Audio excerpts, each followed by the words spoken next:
एक दिन हजरत मरियम अलैहिस्सलाम ने अपने बेटे हजरत ईसा अलैहिस्सलाम से फरमाया, बेटा आज मेरा दिल चाह रहा है कि मैं कुछ फल खाऊं, क्या तुम मेरे लिए कुछ फल ला सकते हो? उस वक्त हजरत मरियम अलैहिस्सलाम और हजरत ईसा अलैहिस्सलाम एक वीरान रेगिस्तान में एक छोटी सी झोपड़ी में रह रहे थे। माँ के हुक्म की तामील करते हुए हजरत ईसा अलैहिस्सलाम फल लाने के लिए निकल पड़े और हजरत मरियम अलैहिस्सलाम अकेली उस झोपड़ी में रह गई। इसी दौरान मलकुल मौत हजरत अजराइल अलैहिस्सलाम उनके सामने हाजिर हुए। उनका डरावना रूप देखकर हजरत मरियम अलैहिस्सलाम खौफजदा हो गई और घबराते हुए फरमाया, आप कौन हैं और किस मकसद से यहाँ आए हैं? हजरत अजराइल अलैहिस्सलाम ने फरमाया, मैं अजराइल हूँ, अल्लाह ताला के हुक्म से आपकी रूह कब्ज करने आया हूँ। दुनिया में आपका वक्त मुकर्रर हो चुका है, अब आपको आखिरत के सफर के लिए तैयार हो जाना चाहिए। हजरत मरियम अलैहिस्सलाम मलकुल मौत की बात सुनकर गमगीन चेहरे के साथ अर्ज करने लगी, ऐ मलकुल मौत, मुझे कुछ वक्त की मोहलत दे दीजिए। मैंने अपने जान से भी अजीज बेटे को फल लाने के लिए भेजा है, वो कुछ ही देर में वापस आ जाएगा।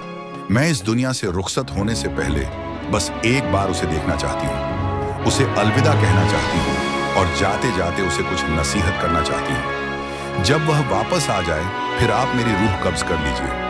मेरे इस काम में एक लम्हे की भी देर की इजाजत नहीं है। अल्लाह रब्बुल आलमीन ने हर जान के लिए मौत का एक मुकर्रर वक्त तय कर दिया है।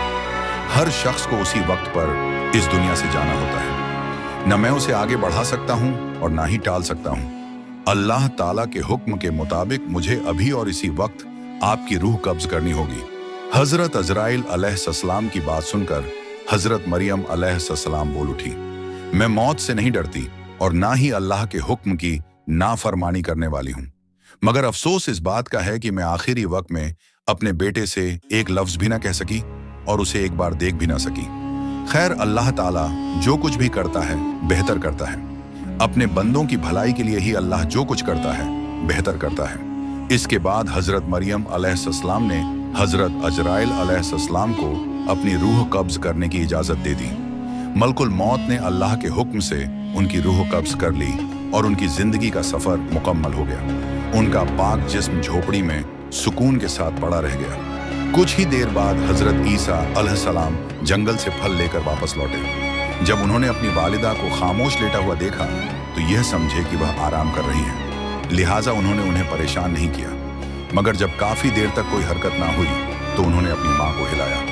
तभी देखा कि उनकी पाक रूह जिस्म को छोड़कर इस फानी दुनिया से रुखसत हो चुकी है। अपनी माँ की अचानक वफात देखकर हजरत ईसा अलैहिस्सलाम शदीद बेचैनी और गम में डूब गए। वो अपनी माँ के दुख में फूट फूट कर रोने लगे। उनकी दर्द भरी सिसकियों से माहौल गमगीन हो गया। यहाँ तक कि परिंदे और जानवर भी इस गम में बेचैन हो उठे। कुछ देर गम में डूबे रहने के बाद उन्होंने सोचा कि अब अपनी वालिदा के जनाजे और दफन का इंतजाम करना चाहिए। मगर मुश्किल यह थी कि वह ऐसी जगह पर थे जहां दूर दूर तक कोई इंसान मौजूद नहीं था। लिहाजा उन्होंने अपनी माँ के दफन के लिए किसी मदद की तलाश में निकलना शुरू किया। कुछ दूर चलने के बाद उनकी मुलाकात कुछ लोगों से हुई जो उनकी तरफ आ रहे थे। हजरत ईसा अलैहिस्सलाम ने उन्हें अपनी वालिदा के इंतकाल की खबर दी और अर्ज किया, मेरी वालिदा का इंतकाल हो गया है, क्या आप उन्हें दफनाने में मेरी मदद कर सकते हैं? उन लोगों ने जवाब दिया, ऐ अल्लाह के नबी, हम असल में इंसान नहीं बल्कि अल्लाह के भेजे हुए फरिश्ते हैं। हम जन्नत से आए हैं ताकि आपकी वालिदा हजरत मरियम अलैहिस्सलाम के जनाजे और दफन में शरीक हो सके। हम उनके कफन, खुशबूदार अत्तर और दफन का सारा जरूरी सामान साथ लाए हैं। इसके बाद हजरत ईसा अलैहिस्सलाम ने फरिश्तों की मदद से अपनी वालिदा का जनाजा और दफन की तकरीब पूरी की। अपनी माँ के इंतकाल के बाद हजरत ईसा अलैहिस्सलाम बैतुल मुक़द्दस वापस लौट आए। वहाँ कुछ वक्त गुजारने के बाद अल्लाह रब्बुल आलमीन की तरफ से हजरत ईसा अलैहिस्सलाम पर वही नाजिल हुई। अल्लाह ताला ने उन्हें नई शरीयत और इंजील मुक़द्दस अता की और हुक्म दिया, ए ईसा, अब तुम इस नई शरीयत और किताब के मुताबिक लोगों को दीन की तरफ बुलाते रहो। अल्लाह के इस हुक्म के मुताबिक एक दिन हजरत ईसा अलैहिस्सलाम ने एक बड़ी महफिल में खिताब करते हुए फरमाया, ए अल्लाह के बंदों, मेरे पास अल्लाह ताला की तरफ से नई शरीयत और नई किताब नाजिल हुई है, लिहाजा अब तुम पहले के उसूलों को छोड़कर इस नई किताब के अहकाम के मुताबिक अपनी जिंदगी गुजारने का वादा करो। हजरत ईसा अलैहिस्सलाम की यह बात सुनते ही यहूदी और बनी इजराइल के लोग शदीद गुस्से में आ गए। उन्होंने गुस्से से कहा, अब तक हम तुम्हें एक नेक और सच्चा इंसान समझते थे, लेकिन अब तुम हमारे बुजुर्गों के दीन को तबाह करने की साजिश कर रहे हो। तुमने खुद एक नई शरीयत गढ़ ली है और अब उसे हम पर थोपने की कोशिश कर रहे हो। लेकिन याद रखो, हम तुम्हारी इस साजिश को कभी कामयाब नहीं होने देंगे। अगर तुमने अपनी यह तहरीक बंद नहीं की तो हम मजबूर होकर तुम्हें कत्ल कर देंगे। हजरत ईसा अलैहिस्सलाम ने उनके इल्जामात और धमकी का जवाब देते हुए फरमाया, तुम लोग मुझे कत्ल की धमकी दे रहे हो, ये मेरे लिए कोई मानी नहीं रखता। मैं अल्लाह का एक नबी हूँ और नबी होने के नाते मेरी जिम्मेदारी है कि मैं लोगों को हक के रास्ते की तरफ बुलाऊं। यह अल्लाह ताला का हुक्म है कि मैं तुम्हें सच्चे दीन की दावत दूं।